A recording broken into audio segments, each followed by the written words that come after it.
संस्कृति संसद हो रही है।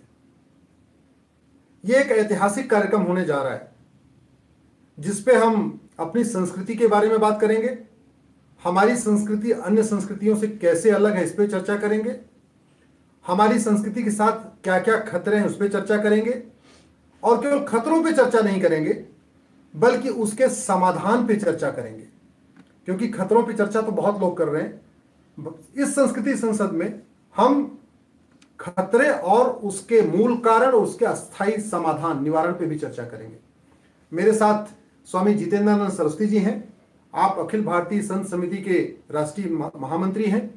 आप इस कार्यक्रम का आयोजन पूरा देख रहे हैं वाराणसी में। आपके साथ जुड़ने से पहले मैं एक बात जरूर आग्रह करना चाहूंगा, इस लिंक को अभी आप शेयर करना शुरू कर दीजिए। फेसबुक पे डालिए, ट्विटर पे डालिए, अपने व्हाट्सएप ग्रुप में डालिए, जिससे 12 से 14 नवंबर की संस्कृति संसद के बारे में पूरे देश को पता चले। और एक बात और, यदि आपके संभव है तो आइए, जरूर सीधे आइए, साक्षात आइए, 3 दिन के लिए आइए, वहां वाराणसी आइए। रुकने की, भोजन की व्यवस्था वहां रहेगी। यदि नहीं आ सकते हैं, कुछ मजबूरी है, तो प्लीज व्हाट्सएप, यूट्यूब के जरिए और फेसबुक के जरिए सीधे ऑनलाइन जरूर जुड़िए। अपने मित्रों को भी जोड़िए, क्योंकि इसमें जो चर्चा होने जा रही है वो इलेक्ट्रॉनिक मीडिया में चर्चा नहीं होती। प्रिंट मीडिया उसको लिखना पसंद नहीं करता। इसलिए यही एक ही माध्यम है कि हम आप या तो 1 to 1 जुड़े या सोशल मीडिया के माध्यम से जुड़े। महाराज जी, बहुत बहुत आभार आपका, धन्यवाद। इस संस्कृति संसद में मुख्य विषय हम क्या लेने जा रहे हैं, अगर आप बता सके हमारे साथियों को। भारत की संस्कृति दुनिया के अन्य मत पंथ संप्रदायों से भिन्न कैसे है, और इस संस्कृति का इस धरती पे बचना ही नहीं, अगर यह संस्कृति नहीं बचेगी तो मानवता भी नहीं बचेगी।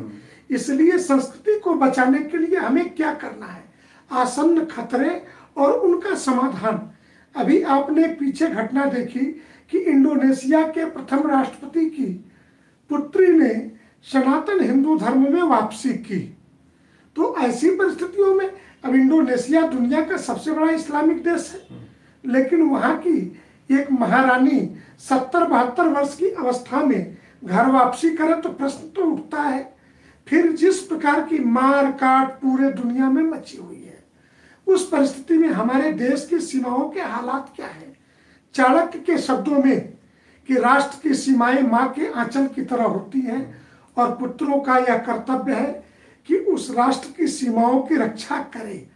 तो राष्ट्र की सीमाएं, राष्ट्रीय एकता और अखंडता के प्रश्न और भारत की वह संस्कृति जो प्रत्येक व्यक्ति को जीने का अधिकार देती है, सर्वे भवन्तु सुखिनः कहती है, बहुसंख्यक सुखी हो अल्पसंख्यक दुखी हो, ये भाव नहीं रखती, और माननीय प्रधानमंत्री जी के शब्दों में सबका साथ और सबके विकास की बात करती है। ये हमारी संस्कृति है।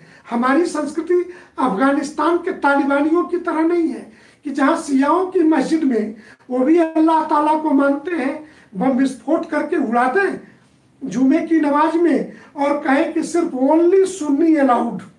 अफगानिस्तान में सीरिया के हालात देखिए, टर्की के हालात देखिए, तो दुनिया के अन्य देशों में जो हालात पैदा किए, पूरा विश्व अशांति के दौर से गुजर रहा। उस परिस्थिति में इन समस्याओं का समाधान क्या है। अगर देश की राजनीतिक राजधानी काशी दिल्ली है और आर्थिक राजधानी मुंबई है, तो सांस्कृतिक राजधानी काशी में तमसो मां ज्योतिर्गमय, इस पूरे वाक्य को एक शब्द में कहना हो तो भारत। तो भारत की सांस्कृतिक राजधानी काशी और संस्कृति की संसद में लाखों वर्षों की विमर्श परंपरा का आगाज होगा।